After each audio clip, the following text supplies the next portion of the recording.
नमस्कार, स्वागत है आप सभी का लाइव 24 में और मैं हूं आप सबके साथ दिशा कटारिया। शुरुआत करते हैं आज की बड़ी खबरों से। पूरे देश में किसानों का कृषि बिल के विरोध में प्रदर्शन जारी है, तो इसी बीच हरियाणा के रेवाड़ी में किसानों की अपनी ही मांग है। किसान जहां इस बिल के विरोध में लामबंद हैं, तो वहीं पंजाब सरकार से पानी की मांग को लेकर सवाल भी खड़े करते हैं। किसानों का कहना है कि अब किसानों के हितों के नाम पर राजनीति को बंद करना चाहिए, तो वहीं किसानों का कहना है दक्षिण हरियाणा के खेत आज भी SYL के पानी के लिए सालों से तरस रहे हैं। यह वो इलाका है जो हरियाणा गठन के बाद भी आज भी पानी के लिए तरसता है। पंजाब के मुख्यमंत्री कैप्टन अमरिंदर सिंह किसान के तीनों बिलों के लिए हमारी लड़ाई लड़ रहे हैं, हम उनका स्वागत करते हैं, लेकिन SYL मुद्दे को वो क्यों भूल जाते हैं। यह भी पानी हमारे खेतों में जाएगा, जहां भूखी प्यासी जमीन पर फसल लहलहा उठेगी। जब हमारे हक की बात आती है तो वे खून बहाने की बात करते हैं। उस समय पंजाब सरकार को SYL क्यों नहीं नजर आता। भाई किसानों को जो सहयोग चल रहा है वो उसमें हम भी शामिल है, और जो सुप्रीम कोर्ट से जीते हुए है हमारा पानी का हिस्सा हमें मिलना चाहिए और उनको भी मिलना चाहिए। हम सब एक साथ सहयोग है। ये जो किसान आंदोलन चल रहा है उसके समर्थन में आज हम यहाँ इकट्ठे हुए हैं और हम पूरी तरह किसान आंदोलन का समर्थन करते हैं। और पंजाब का CM से हम मांग करते हैं कि वो हमारे हिस्से का SYL का पानी हमें दे, जिससे हमारे इलाके को खुशहाली आए और हमारे इलाके का किसान खुशहाल हो। जो किसान आंदोलन जो हमारा चल रहा है, इसके समर्थन में उनका सहयोग करना चाहते हैं हम सभी किसान, और हम अपनी भी मांग रखना चाहते हैं। दक्षिण हरियाणा के किसान जो हमारे सतलुज नहर जो का पानी है, उस SYL नहर का जो पानी है वो हमारा हक भी हमारे को मिलना चाहिए। इसके बारे में भी हम पंजाब के मुख्यमंत्री कैप्टन अरविंद सिंह को धन्यवाद करेंगे, तो जो हमारा सहयोग करे, ताकि हमारे जो मुख्यमंत्री मनोहर लाल जी हैं वो भी हमारे सभी किसानों को, पंजाब के और हरियाणा के किसानों को एक मानते हैं, तो उन्होंने भी हरियाणा और पंजाब किसान को एक मानना चाहिए। भाजपा कार्यकर्ताओं को मतदाता पुनरीक्षण अभियान में भागीदार बनाने को कहा गया, तो वहीं बूथ स्तर पर कार्यकर्ताओं को सक्रियता बढ़ाने के निर्देश भी दिए गए। इसी को लेकर भाजपा के प्रदेश प्रभारी राधा मोहन के नेतृत्व में बैठक का आयोजन हुआ। तो साथ ही प्रवक्ता डॉक्टर चंद मोहन ने कहा कि आगामी 2022 के चुनाव के लिए और पंचायत चुनाव को लेकर यहाँ चर्चा की गई है, तो पार्टी कार्यकर्ताओं की भागीदारी सुनिश्चित करने की बात को कहा गया है। इसी के साथ सभी को सम्मान दिए जाने की बात भी कही गई है।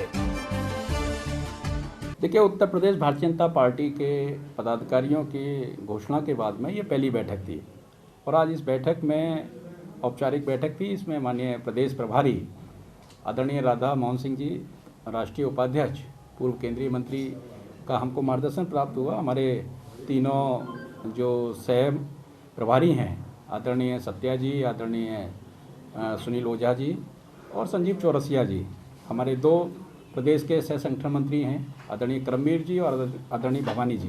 तो इन सब लोगों के साथ में प्रदेश पदाधिकारियों का औपचारिक परिचय हुआ, और आगामी संगठनात्मक योजना अभी हम लोग, क्योंकि लोकतंत्र को मजबूत करने का काम भारतीय जनता पार्टी लगातार करती है, अभी सभी कार्यकर्ता, सभी पदाधिकारी सभी बूथों पर नए मतदाताओं के पंजीकरण में भागीदारी करेंगे, और नए मतदाता पंजीकरण का अभियान चल रहा है इस समय, उसमें भागीदारी करेंगे। और आगामी जो गतिविधियां हैं, पंचायत चुनाव है, बाकी सारे विषयों पर विस्तार पूर्वक चर्चा हुई है, और उसकी डिटेल्स हम मीडिया को शीघ्रता से उपलब्ध कराएंगे। यूपी में बिजली विभाग द्वारा स्मार्ट मीटर लगाकर जनता की जेब पर डाका डाला जा रहा है, तो इसी को लेकर वाराणसी में आम आदमी पार्टी कार्यकर्ताओं ने बिजली विभाग के उपभोक्ताओं के साथ विभाग का विरोध किया। तो बता दें कि इन स्मार्ट मीटरों को लेकर जहां शिकायतें दर्ज हुई हैं, तो वहीं बिजली विभाग ऐसे में मनमर्जी जारी रखे हुए है। इन्हीं समस्याओं को लेकर आम आदमी पार्टी के जिलाध्यक्ष कैलाश पटेल ने पत्रकार वार्ता की, तो वहीं सरकार पर हमला बोलकर कई आरोप भी लगाए।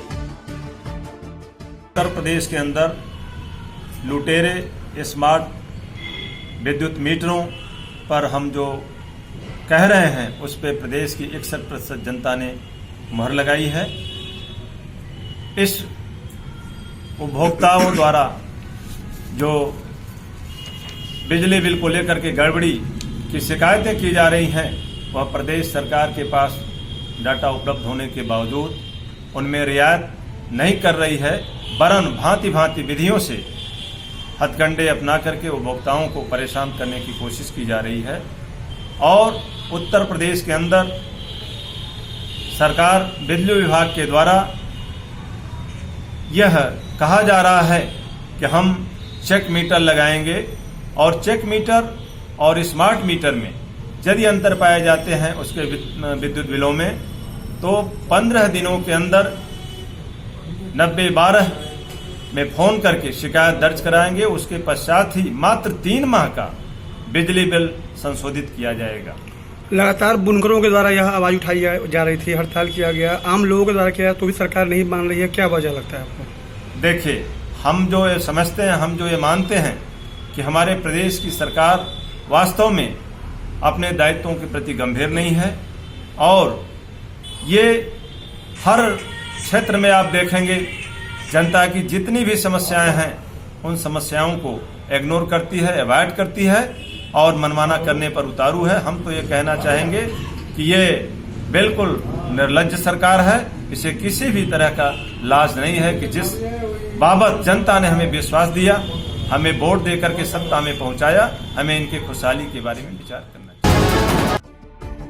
टाउन वेंडिंग कमेटी द्वारा आईएम हॉल में आयोजित कार्यक्रम में पहुंचे नगर आयुक्त ने शहर के वेंडरों को दी जाने वाली सुविधाओं के बारे में विस्तृत जानकारी दी और कहा कि किसी भी वेंडर को शहर से बाहर नहीं निकाला जाएगा, बस उसको व्यवस्थित करके बसाना प्रशासन की जिम्मेदारी है। स्मार्ट सिटी की लाइन में खड़ा मुरादाबाद अब स्मार्ट होने की लाइन में कदम बढ़ा चुका है। इसी कड़ी में टाउन वेंडिंग कमेटी द्वारा एक कार्यक्रम आयोजित किया गया था। इसके तहत वेंडरों की समस्याओं को रखा गया जिन्हें मुख्य बाजार से हटाया जा रहा है, जिसके चलते उनके सामने अब रोजी रोटी का संकट खड़ा हो गया है। तो इस कार्यक्रम में भाग लेने के लिए कमेटी से जुड़े लोगों और समस्याओं के निराकरण के लिए नगर आयुक्त संजय चौहान भी पहुंचे थे। उन्होंने वेंडर कमेटी के लोगों से चर्चा कर यहाँ उनके लिए चुने गए विकल्प भी बताए हैं। एक ऐसी परिकल्पना की है जिसमें दोनों ही तरह के लोगों के लिए अवसर उपलब्ध होंगे समानता के आधार पर। नियोजित विकास तो लोग कर ही रहे हैं, लेकिन जो लोग वेंडिंग या वेंडर के तौर पे अपना व्यवसाय करना चाहते हैं उनके लिए भी शहर में एक उचित स्थान हो, सुविधाजनक स्थान हो, वहाँ जन सुविधाओं को विकसित किया जाए ताकि आम शहरी भी अपनी आम रोज़मर्रा की ज़रूरतों की पूर्ति के लिए उन स्थलों पर जाए।